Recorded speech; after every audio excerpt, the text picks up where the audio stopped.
Everyone, hope so all are doing well and staying safe. So guys, मैं आप सभी के लिए एक लेटेस्ट वीडियो लेकर आ चुकी हूँ एंड मैं आपको पहले ही बता दूं कि ये वीडियो बहुत ही इंपॉर्टेंट है उन स्टूडेंट्स के लिए जिनके पास हिस्ट्री माइनर सब्जेक्ट है सेमेस्टर 1 में, history of India from earliest times up to 300 CE. देखो, मैं एक चीज़ आपको बता दूं, ये मत सोचना कि दीदी ने तो बस वीडियो बना दी।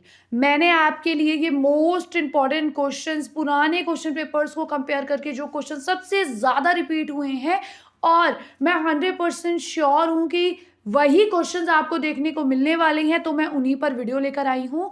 वीडियो को एंड तक ज़रूर देखना और इन सभी क्वेश्चंस को कर लेना। चैप्टर मैंने पढ़ा दिए हैं, चैप्टर्स पढ़ लिए तो ये भी आपके लिए इनफ है, ठीक है। बाकी इन क्वेश्चंस को ज़रूर कर लेना, पेपर से पहले बहुत इंपॉर्टेंट है। ओनली 15 क्वेश्चन निकाले हैं जो कि इतने इंपॉर्टेंट है कि यही क्वेश्चंस जो है आपके पेपर में आने वाले हैं, क्योंकि ये मोस्ट रिपीटेड क्वेश्चंस है, ठीक है। तो होप आपको मेरी बात अच्छे से समझ आ गई होगी। और आप अगर हिंदी मीडियम में, इंग्लिश मीडियम, दोनों मीडियम के स्टूडेंट्स के लिए मैं मोस्ट इंपॉर्टेंट क्वेश्चंस लेकर आ चुकी हूँ, और इन क्वेश्चंस को ज़रूर पढ़ लेना। बार बार बोल रही हूँ बिकॉज ये मोस्ट इंपॉर्टेंट क्वेश्चंस है एंड मैं आपको 100% गारंटी के साथ बोल रही हूँ कि आपको अपने एग्जाम में यही क्वेश्चंस देखने को मिलने वाले हैं। चलिए शुरू करते हैं, वीडियो को देखते हैं कौन से वो क्वेश्चंस हैं जो कि इतने इंपॉर्टेंट है कि हमें हमारे पेपर में देखने को मिलने वाले हैं।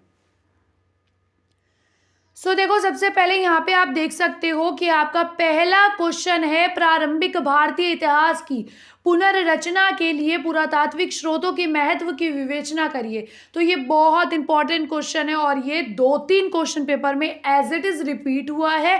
क्वेश्चन नंबर 1 आपके जो है क्वेश्चन पेपर का रहा है ये क्वेश्चन, जो कि बहुत ही ज़्यादा रिपीट हुआ है। तो इस क्वेश्चन को बिल्कुल मत छोड़ना, ज़रूर अच्छे से कर लेना। उसके बाद अगर हम इंग्लिश मीडियम में देखें, सो discuss the importance of archaeological sources of the reconstruction of yearly Indian history. तो ये बहुत इंपॉर्टेंट क्वेश्चन है, इसको कर लेना सभी बच्चे, इंग्लिश मीडियम के भी, हिंदी के भी। देन आपका सेकेंड क्वेश्चन दिया हुआ है, प्राचीन भारतीय इतिहास के पुनर्गठन के लिए साहित्यिक स्रोतों के महत्व की विवेचना करिए। तो यहाँ पर आपको बताना है साहित्यिक स्रोतों के बारे में, जो कि बहुत इंपॉर्टेंट क्वेश्चन है। यानी कि आपका पहला क्वेश्चन या तो पुरातात्विक स्रोतों पर आएगा या फिर साहित्यिक स्रोतों पर आने वाला है। तो इनको अच्छे से कर लेना। पहली यूनिट में मैंने आपको 3 टॉपिक पढ़ाए थे, पुरातात्विक, साहित्यिक और विदेशी स्रोत। तो इनमें से 2 जो स्रोत थे वो सबसे ज्यादा पूछे गए थे, साहित्यिक और पुरातात्विक, जो कि मैं पढ़ा चुकी हूँ। आप उस वीडियो को जाके चेकआउट कर सकती हैं एंड ये बहुत ही इंपॉर्टेंट है आपके एग्जाम के लिए। उसके बाद इंग्लिश मीडियम में है, discuss the importance of literary sources for reconstructing ancient Indian history. So ये बहुत इंपॉर्टेंट है, जो आपके लिटरेरी रिसोर्सेज है एंड सेम आर्कोलॉजिकल रिसोर्सेज, इन दोनों पे पढ़ लेना। इसलिए मैंने अच्छे से एक्सप्लेन कर दिया इस वीडियो में भी कि ये दोनों सोर्सेज पर आपका क्वेश्चन आ सकता है।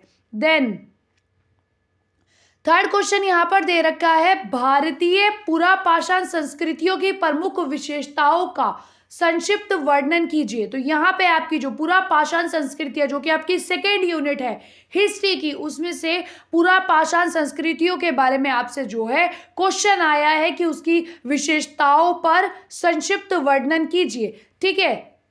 Briefly describe the important features of the Paleolithic cultures of India.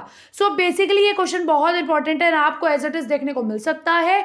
Second unit में भी मैंने 3 जो टॉपिक्स थे वो कवर करवाए थे, पैलियोलिथिक, नियोलिथिक एंड आपका एक और था मध्य पाषाण, ठीक है, मेसोलिथिक। तो इन को कर लेना अच्छे से। इनमें से कुछ भी आपसे पूछा जा सकता है, पर जो आपका मध्य पाषाण काल था उसके बारे में क्वेश्चन ज़्यादा नहीं रिपीट हुए थे, रिपीट पुरापाषाण काल और नवपाषाण काल पे ज़्यादा हुए थे। तो मैं आपको यही बोलूँगी कि जो क्वेश्चन मैं इस वीडियो में बता रही हूँ उनको तो बिल्कुल भी मत छोड़ना। अब हमारा है फोर्थ क्वेश्चन कि भारत की नवपाषाण संस्कृतियों की प्रमुख विशेषताओं की विवेचना करिए। तो यहाँ पे आपको नवपाषाण संस्कृतियों की विशेषता बतानी है एंड ऊपर वाले क्वेश्चन में आपको पुरापाषाण संस्कृतियों की विशेषता बतानी थी। इंग्लिश में देखें तो describe the salient features of Neolithic cultures in India. So basically यहाँ पे आपको न्योलिथिक कल्चर्स के बारे में बताने हैं, उसके फीचर्स बताने हैं, ठीक है। तो ये क्वेश्चन जरूर कर लेना, मैं अभी भी बोल रही हूँ पेपर में इसके अलावा कुछ भी नहीं आएगा। ये वीडियो आप देख रहे हो, ये क्वेश्चन आप करके जा रहे हो, that's really enough and that is really helpful for you.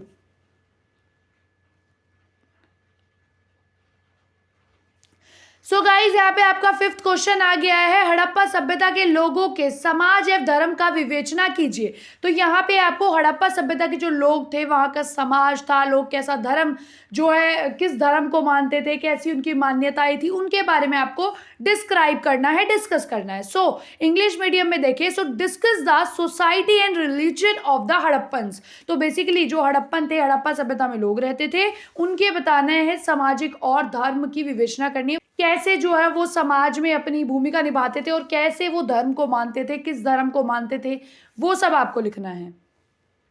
उसके बाद 6 क्वेश्चन आया है यहाँ पे, हड़प्पा सभ्यता के उदय तथा पतन से संबंधित विभिन्न मतों पर परीक्षण कीजिए। तो यहाँ पर आपको बताना है हड़प्पा सभ्यता के उदय और पतन के बारे में, ठीक है।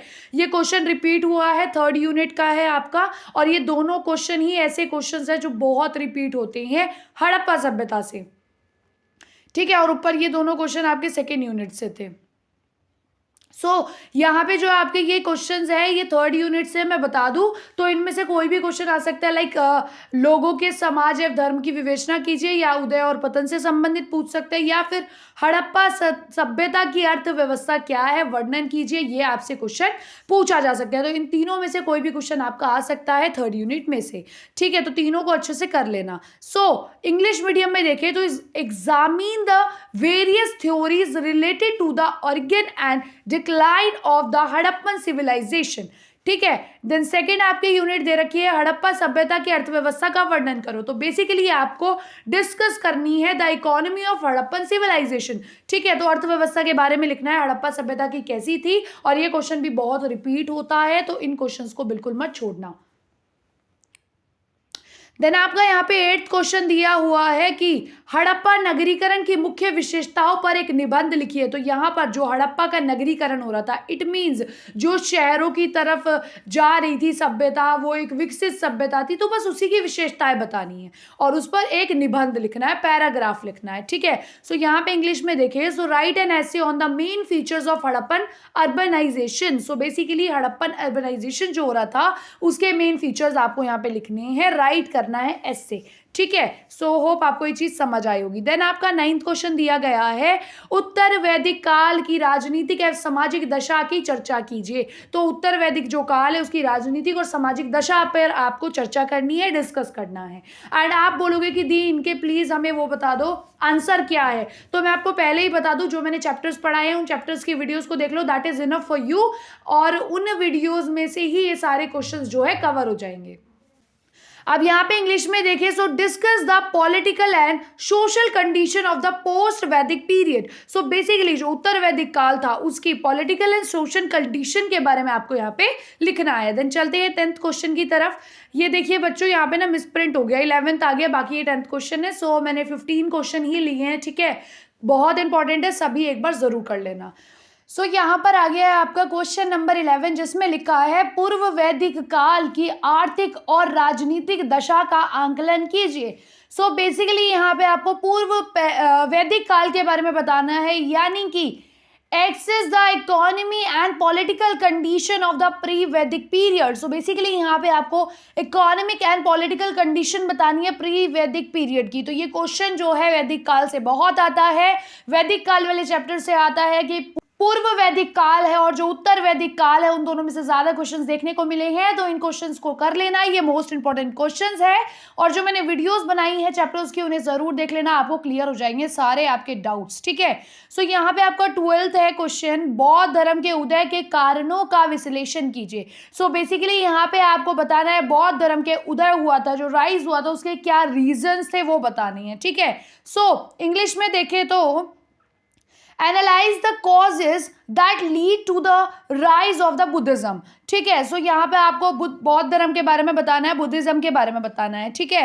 एंड आपका 13 क्वेश्चन दे रखा है यहाँ पर, मौर्यों की प्रशासनिक प्रणाली की विवेचना कीजिए। तो यहाँ पे आपको जो मौर्य काल का एडमिनिस्ट्रेटिव सिस्टम था उसके बारे में बताना है। सो इंग्लिश में देखें तो discuss the administrative system of the Mauryas, ठीक है। बहुत इंपॉर्टेंट है, कर लेना, मौर्य काल से रिलेटेड क्वेश्चन आते हैं। और मैंने जैसे कि आपको बताया कि आपके क्वेश्चन पेपर में सिर्फ आपको 4 से 5 क्वेश्चन करने होते हैं, तो आप कोई भी 4 से 5 क्वेश्चन तो बिल्कुल अच्छे से कर लेना। पर मैं आपको ये बता रही हूँ कि इस वीडियो में जो मैंने 15 क्वेश्चंस लिए हैं ये आपको देखने को ज़रूर मिलने वाले हैं। तो ऐसा नहीं है कि आप इनमें से भी 4 क्वेश्चन ही कर रहे हो, ठीक है। जो मोस्ट रिपीटेड क्वेश्चंस है वो ये क्वेश्चंस है, तो कम से कम 10 क्वेश्चन तो करके ही जाना इनमें से, ताकि कोई 4 या 5 तो इनमें से अटके, ठीक है।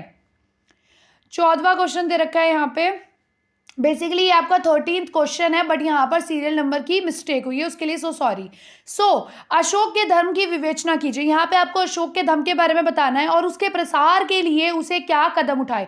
बेसिकली अशोक ने जो अशोक का धर्म नहीं धम था, ठीक है, सॉरी फॉर दिस मिस्टेक, धम आएगा यहाँ पे। तो जो अशोक का धम था आपको उसकी विवेचना करनी है और उसके प्रसार के लिए उसने क्या कदम उठाए थे वो बताने हैं, ठीक है।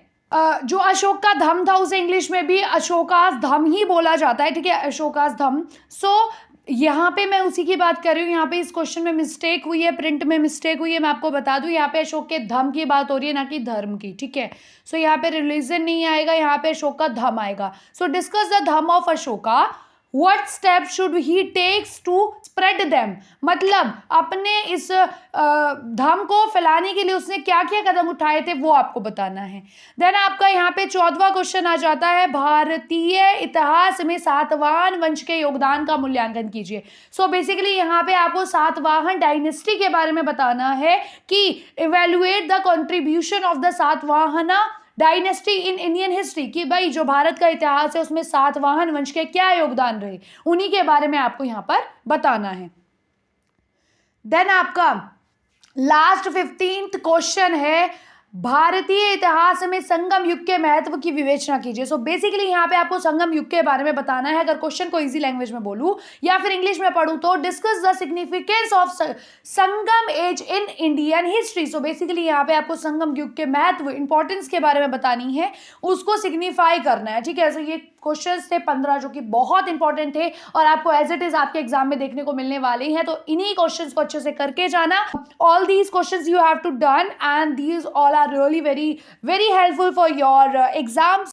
And don't forget to subscribe College Info Hub and also join the Telegram group, link in the description. Bye bye.